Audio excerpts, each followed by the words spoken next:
Salut à tous, aujourd'hui unboxing.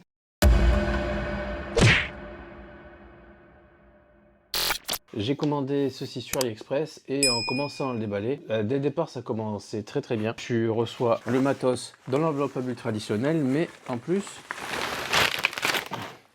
dans de la grosse bulle, et ça. Donc tu le vois, il s'agit d'une radio, c'est la Dumbo RC DDF 350. Quand tu veux une radio que tu peux utiliser sur plusieurs machines, il n'y a pas énormément de choix sous la barre des 100 €. Tu as les FlySky FS3, tu as la Apsima moche là, mais qui fait à peu près le boulot, mais dont certains se plaignent d'avoir des problèmes de réception avec. Tu as la FlySky GT5, alias Really GT6, Injora, je sais pas quoi, qui est pour moi la meilleure rapport qualité-prix parce qu'elle vaut environ 60 € avec un récepteur. En revanche, le prix des récepteurs a tendance à augmenter. Il y a quelques années, tu pouvais l'avoir encore à 10 €. Là, on se rapproche des 20 €, on est à 18. Elle propose 6 voix, ce qui est pas mal, mais avec des voix à potentiomètre. Et moi, je cherche plutôt à avoir des voix à boutons. Celle-ci en a un là, un deuxième là, voix 3, voix 4. Je l'aime beaucoup. On peut y mettre des batteries 2S comme celle-ci, là, qui valent une petite 10-15 €. Mais voilà, à 20 € le récepteur, je suis presque à me demander si ça vaut le coup au final. Et puis il arrive donc cette Dumbo RC DDF 350 et des récepteurs à 24 € les 4, ça te fait 6 € le récepteur. C'est juste 3 fois moins cher que le récepteur FlySky pour autant de voix, dans le cadre du récepteur classique sans gyro, tout ça machin. Elle est un peu plus chère, elle vaut un peu moins de 90 €. Par contre, elle a un écran plus moderne, beaucoup plus de voix, donc on en disait. Il n'est pas limité à un seul type de récepteur. Tu peux avoir des récepteurs avec gyro, des récepteurs 10 voix, de tout. Et il se trouve que moi j'aime beaucoup Dumbo RC, j'aime beaucoup la prise en main des Dumbo, y compris les nouveaux modèles qui équipent le Yikong DF7. Je me suis dit qu'il y avait peu de chances que je sois déçu avec cette nouvelle Dumbo. C'est ce qu'on va voir tout de suite. On ne perd pas de temps sur la boîte. Côté Dumbo RC, c'est toujours du classique, c'est à peu près le même que sur la fameuse Dumbo qu'on connaît à 25-30 €. Moi, je te parlais des multiples récepteurs que tu peux avoir, tu le vois ici. Des récepteurs avec télémétrie, des récepteurs avec des voix supplémentaires pour l'éclairage, des récepteurs 10 voix. Et la radio existe aussi en plusieurs variantes. Une avec la roue métal, celle que j'ai choisie, une avec une roue en mousse et une avec une roue plastique. En l'occurrence, sur AliExpress, au moment de l'achat, seul la volant métal était disponible. Ce qui tombe bien, c'est celle que je voulais, donc c'est parfait. Les autres étaient juste, tu pouvais pas les avoir. Voilà comment ça se présente, c'est plutôt clean, hein. J'ai choisi un récepteur qui puisse gérer les éclairages, parce que je fais du crawler et que ça peut être utile. Et sinon, bah, tu as 6 voix en tout. Parmi les choses qui m'ont séduite sur les nouvelles Dumbo, c'est cette finition en faux carbone là. C'est gadget, mais tu vois, par rapport à l'apparence plastique mat, plastique brillant qui se salit de la FlySky, c'est plus valorisant. Et puis ça devrait moins subir la saleté, moins se crader, etc. Un bel écran. Donc tu vois que, à mon avis, il ne sera pas tactile, mais tu as une roue, une molette, là, comme tu as la souris de PC, que tu peux aller haut, bas, cliquer. Le bouton marche arrêt, 2 potards ici, une voix avec 2 positions, et 1, 2, 3 switches. Ça, c'est chouette parce que c'est ça que je recherche. Par rapport à la FlySky, pas de petite mousse, là, c'est vraiment full plastique. La FlySky, la mousse d'origine, elle est un peu pourrie, enfin pas qu'elle est un peu pourrie, elle est un peu légère, elle a tendance à bouger, donc moi j'ai remplacé par une mousse AliExpress qui est pas chère et ça change tout au niveau du feeling. Il y a toujours cette histoire d'antenne qui se déplie, dont on n'a pas besoin sur la Dumbo RC. Autre chose, j'ai des collègues qui font du crawler chez les fous du volant. Si tu n'as pas vu les vidéos de RC Mag, c'est un super coin où il y a énormément d'aménagements qui ont été faits pour les crawlers et les scale crawlers. Le truc, c'est que c'est extrêmement accidenté. Et là, on m'a dit qu'il était vraiment important de pouvoir accrocher ta radio à un tour de cou parce que des fois, tu avais besoin de tes deux mains pour passer une caillasse, un arbre, un machin, et d'aller au spot suivant. Chose que la FlySky ne possède pas. Elle n'a pas d'accroche pour ce tour de cou. Donc c'est un argument en plus pour la Dumbo. Ce que je crains en général avec les radios à écran, c'est qu'elles soient un peu lourdes, comme c'est le cas de la FlySky Noble, qui est super top, mais qui est extrêmement lourde en main.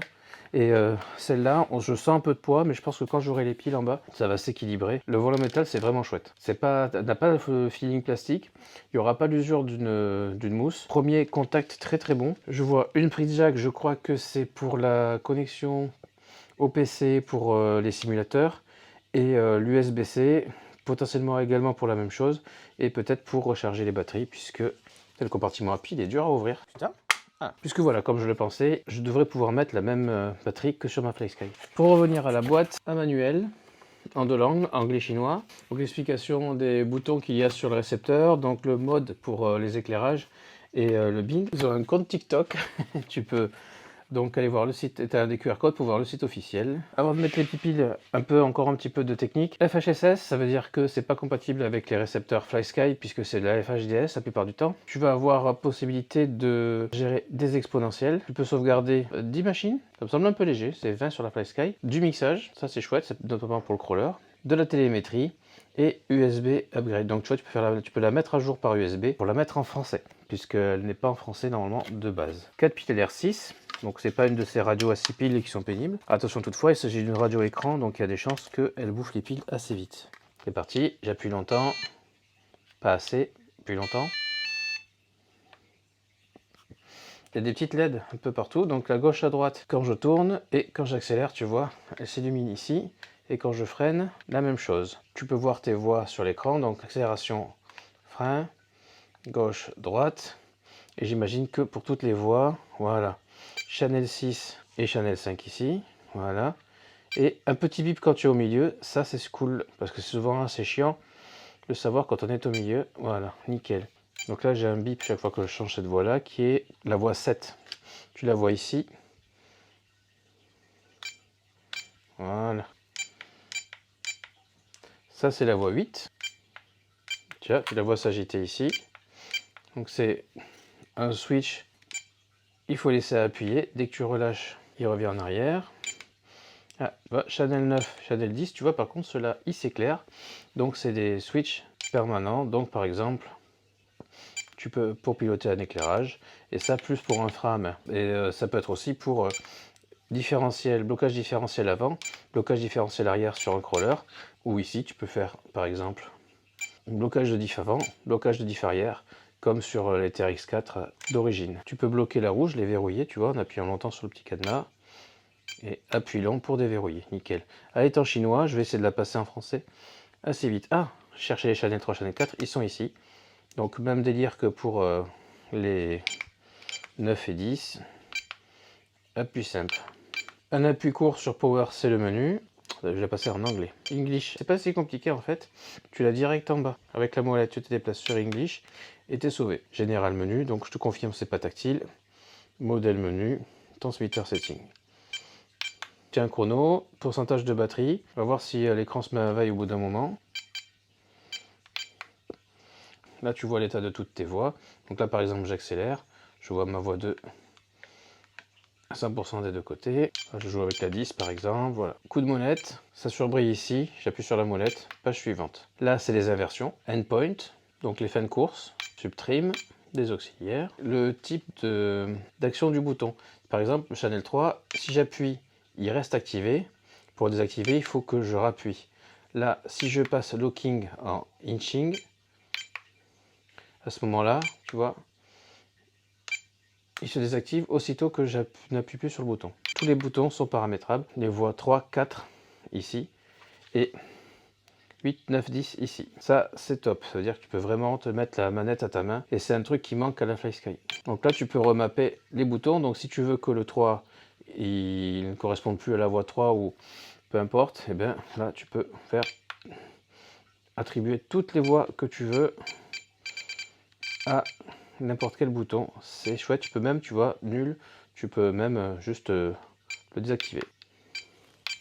Donc là, tu vois les courbes, direction, accélération. Donc c'est là que tu peux faire ton expo, le gyro, le mixage. Donc par exemple, tu peux au pif mettre du frein si tu tournes. Là pareil, tu vois, ça c'est pour un treuil. Activer le treuil ici. Faire des réglages que je maîtrise pas parce que je connais pas trop les treuils. Encore du mixage. Donc le mixage, si tu sais pas ce que c'est, par exemple, ça peut servir si tu as un crawler avec direction avant-arrière, ben, ça peut te permettre de synchroniser la direction avant avec l'arrière, etc. Ce qui est super pratique. Et ensuite, tes modèles. Donc il y a effectivement que 10 modèles. Et donc tu peux le renommer, copier ses réglages, ça c'est cool. Coller et le reset.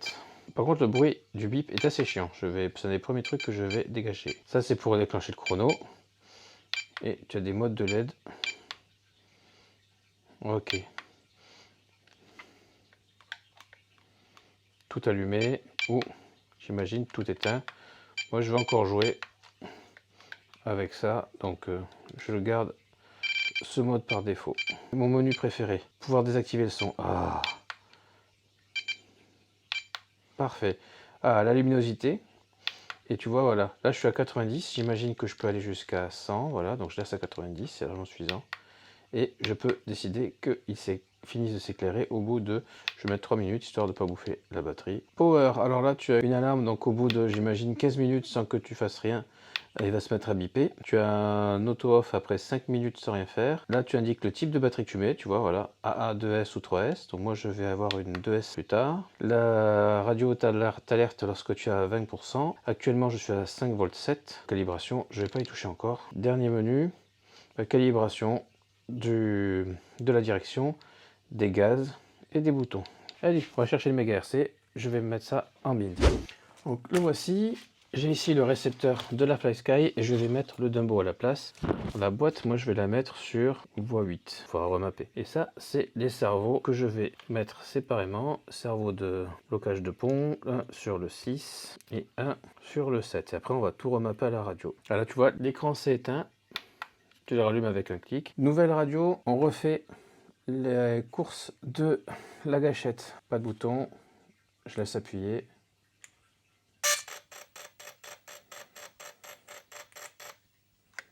À fond. C'est infusion. Neutre. Voilà, impeccable. Une première remarque, la marche arrière est violente. Donc déjà, ça sent l'expo sur la marche arrière. Ah ouais, elle est hyper violente la marche arrière. Tu le vois là par défaut. Je mets juste un petit peu de gaz. Tu vois que... Et par contre là, je mets juste un petit peu de gaz en arrière et de suite à bloc. Un premier réglage à faire. Et on-off, la marche arrière, c'est un truc de fou. Ah bah du coup, oui, on va calibrer le throttle, je te dis. Donc là, je vais faire une calibration de la gâchette parce qu'il n'y a rien qui va. Le frein, c'est on-off. Allez, throttle, start. Allez, calibration en cours. Trigger to the bottom, donc on va dire à fond. Press OK. To the top, donc pour moi c'est le frein, je presse OK. Center, OK. Quiet, je vais faire pareil avec steering. Donc pour calibrer la direction, s'il te demande le phare left, donc là, vers la gauche, le truc s'allume. OK, vers la droite, ça s'allume. Centre, OK, voilà. On va être bien. Ma direction est OK. Mes gaz sont OK. Tu vois, je retrouve une marche arrière normale. C'est cool. On va pouvoir maintenant faire les voies. Du coup, j'ai recalibré. Il faut recalibrer aussi le vario. Beaucoup mieux.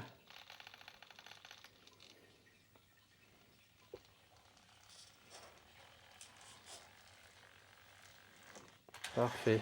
Maintenant, au niveau des voies, c'est le bordel, puisque j'ai mis sur la voie 3 le passage des vitesses, voilà, et sur la voie 4 le pont arrière, et sur la voie 5, qui est ce bouton-là, le pont avant. Donc ça va pas du tout. Donc première chose, celui-là, il faut que je le passe en fixe comme le Channel 9, et surtout que ça fasse boîte, pont avant, pont arrière. Donc c'est parti. Le Channel 6, je vais le mapper sur le Channel 3. 8, il va passer en locking. Voilà, parfait. Tout le monde est en locking. Remapping, donc le Channel 3 va devenir mon 8. Voilà, K8, ok. Mon Channel 4 doit devenir mon 10 et mon Channel 5 va devenir Channel 9. Tu vois, là ça a marché. J'ai ici la boîte de vitesse, ici le diff avant, ici le diff arrière. C'est top, il n'y a pas de doublon, nickel, c'est parfait. Maintenant je vais tester la lipo. Pour ça, je retourne dans le menu, transmitter setting, power, voilà, battery type 2S, j'éteins avec un appui long et on change de batterie. Pour changer de batterie, tu fais attention, la polarité ici, le plus à gauche, le moins à droite. C'est encore plus pratique que dans la FlySky. Allez, est-ce que ça s'allume? C'est plutôt bien parti. Nickel. Donc là, super, je peux contrôler, contrairement à la FlySky, je vois un pourcentage. La FlySky affiche juste le voltage. Et donc là, nickel, je suis en lipo et donc j'aurai toutes mes infos. Bah écoute, au top, je suis super content. En main, je l'ai depuis un petit moment, je suis bien calé. Le volant métal, c'est chouette. Ouais, il est usiné là. Franchement, prise en main, elle est cool. Vraiment bien, je suis plutôt convaincu. En plus, on a RSSI, donc en fait, c'est la puissance du signal. Donc, on voit la puissance du signal avec notre machine, on l'a sous les yeux. Donc, on sait quand on risque une perte de liaison radio. C'est vraiment chouette, hein. Franchement, je la trouve vraiment super. Donc voilà, si tu connais une radio écran d'un prix équivalent, fais-moi signe. J'en ai pas trouvé. Avec 10 machines à enregistrer, c'est vraiment cool. Un bel écran. À voir l'autonomie après, si c'est vraiment une bouffeuse de pile ou pas. J'ai fait le nécessaire pour que l'écran s'éteigne au bout d'un moment, ce qui fait que, tu vois, regarde, c'est déjà éteint. Ce qui fait qu'au niveau consommation de pile, ça devrait limiter la casse. Feeling en main, franchement, chouette. Méga top. Non, franchement, je suis calé. Elle n'est pas trop lourde. Effectivement, mettre les piles, ça a équilibré un petit peu le poids entre le haut et le bas. Donc, honnêtement, là, j'ai plus besoin d'une FlashSky Noble. C'est un peu plus archaïque le système de batterie. Ça se glisse pas, ça se connecte pas comme des batteries de smartphone. Mais je sens qu'on a une nouvelle gagnante et que la FlashSky a du souci à se faire. Reste à voir après sur le terrain en termes de temps de réponse, de qualité de la liaison radio. Et puis la prise en main aussi, parce que bon, là, ça fait 5 minutes. Après une après-midi de run, ce sera peut-être une autre histoire. Sur AliExpress, regarde le prix que je l'ai payé en bas, je te l'affiche là, ainsi que les récepteurs. Surtout ça, les récepteurs, ils coûtent vraiment pas cher. Et c'est ça le problème d'une radio multirécepteur qui peut vite se retrouver être un piège à con, parce que tu te retrouves avec des récepteurs qui valent le prix, voire plus cher qu'une radio neuve de type Dumbo RC. Alors que là, le premier prix du récepteur, il est à moins de 10 €, c'est vraiment cool. Donc si on a la même qualité de transmission qu'avec les manettes Dumbo RC normal, ça présage vraiment super bon et la future radio de référence de la chaîne. J'en profitais pour les peser.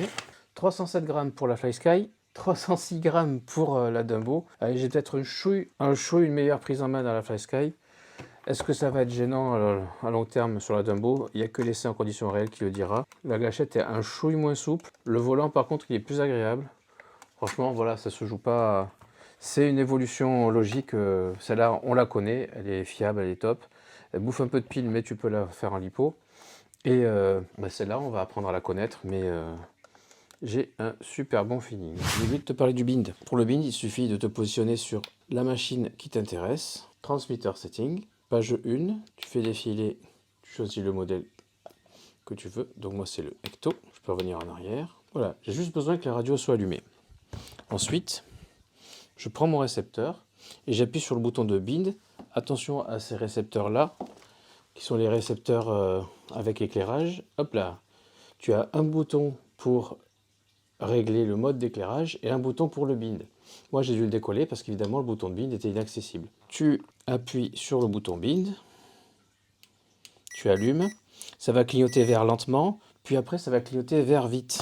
Et c'est là que tu bouges la direction sur ta radio et c'est bindé. Tu auras alors le RSSI qui va s'afficher au lieu d'être à valeur nulle comme là c'est le cas pour le RX. C'est tout pour cette présentation, j'espère que ça t'a plu. Si tu as des questions en commentaire, n'oublie pas le like, l'abonnement, ça fait plaisir et ça me motive à continuer à faire des vidéos. Je ferai comme d'habitude des retours d'utilisation lorsque j'aurai quelque chose à dire. D'ici là, à plus!